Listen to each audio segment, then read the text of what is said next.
महाभारत एक ऐसा धार्मिक ग्रंथ है जिसमें अनेक पौराणिक पात्रों के बारे में पता लगता है। इसमें कहानियों के ऐसे बहुत सारे संग्रह हैं। उन्हीं में से एक कहानी सावित्री और सत्यवान की भी है, जिसका सर्वप्रथम वर्णन महाभारत के वन पर्व में मिलता है। ये उस समय की बात है जब युधिष्ठिर मार्कंडेय ऋषि से पूछते हैं कि क्या द्रौपदी के अलावा भी कोई स्त्री पावन पवित्र हो सकती है, जो पैदा तो राजकुल में हुई है लेकिन अपने पति पर धर्म निभाने के लिए जंगल जंगल घूम रही है। तब मुनि ने बताया कि इससे पहले भी सावित्री नाम की स्त्री भी बहुत कठिन पतिव्रता का पालन कर चुकी है। मध्य देश के अश्वपति नाम का राजा बड़े धार्मिक राजा थे, जिसकी पुत्री का नाम सावित्री था।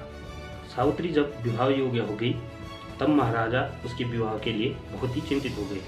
उन्होंने सावित्री से कहा, बेटा अब तुम विवाह योग्य हो गई हो, इसलिए स्वयं ही अपने योग्य वर चुनकर उससे विवाह कर लो। उन्होंने सावित्री से बताते हुए कहा कि धर्मशास्त्र की मान्यता के अनुसार विवाह योग्य हो जाने पर जो पिता अपनी पुत्री का कन्यादान नहीं करता वह निर्दयी होता है। ऋतुकाल में जो स्त्री से समागम नहीं करता वह पति निंदा का पात्र होता है। पति के मर जाने पर जो पुत्र अपनी विधवा माता का पालन पोषण नहीं करता वह निंदनीय होता है। यह सुनकर सावित्री शीघ्र ही वर ढूंढने के लिए निकल पड़ी। कुछ दिनों तक वह वर की तलाश में घूमती रही। एक दिन मद्र राजा अश्वपति अपनी सभा में बैठे थे। वो देव ऋषियों से बात कर रहे थे। उसी समय मंत्रियों सहित सावित्री वापस लौट गई।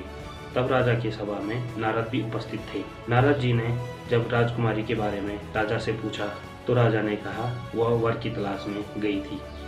जब राजकुमारी दरबार पहुंची, जब राजा ने राजकुमारी से वर के बारे में पूछा तो राजकुमारी ने कहा, शल्य देश के राजा के पुत्र जो जंगल में पले बड़े हैं उन्हें वो वर के रूप में स्वीकार कर रही है। उसका नाम सत्यवान है। तब नारद मुनि बोले, राजेंद्र ये तो बड़ी खेद की बात है, क्योंकि इस वर में एक दोष है। तो राजा ने पूछा, वो क्या? तो उन्होंने कहा, सावित्री ने जो वर चुना है उसकी आयु बहुत ही कम है। वह सिर्फ 1 वर्ष बाद ही मरने वाला है। उसके बाद वह अपना देह त्याग देगा। तब सावित्री ने कहा, पिताजी कन्यादान सिर्फ एक ही बार किया जाता है। जिससे मैंने एक बार वर्ण कर लिया है उसी से मैं विवाह करूंगी। आप उससे मेरा कन्यादान कर लीजिए।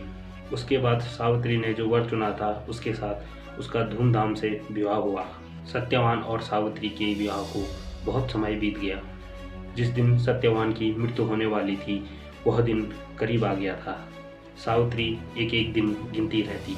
उसने देखा कि अब यह चौथे दिन मरने वाला है तो उसने 3 दिन व्रत धारण कर दिया। जब सत्यवान जंगल में लकड़ी लेने गया तो सावित्री ने कहा कि मैं भी साथ चलूंगी। तब सत्यवान ने कहा कि तुम व्रत के कारण कमजोर हो रही हो, जंगल का रास्ता बहुत कठिनाइयों से भरा है, इसलिए आप यहीं रहिए। लेकिन सावित्री नहीं मानी। सावित्री ने जिद पकड़ ली और सत्यवान के साथ जंगल चली गई। सत्यवान जब लकड़ियां काटने लगा तो उसकी तबीयत अचानक बिगड़ने लगी। उसने सावित्री से कहा कि मैं अस्वस्थ महसूस कर रहा हूँ। सावित्री मुझ में बैठने तक की भी हिम्मत नहीं रही। तब सावित्री ने सत्यवान का सिर अपनी गोद में रख दिया। तब वह नारद मुनि की बात पर सोचने और विचारने लगी। इतने में ही उसे वहाँ पे एक बहुत ही भयानक पुरुष दिखाई दिया। उसके हाथ में पासा था। वह यमराज था। उन्होंने सावित्री से कहा, तू पतिव्रता स्त्री है, इसलिए मैं तुम्हें संभाषण कर लूँगा। सावित्री ने कहा, आप कौन हो?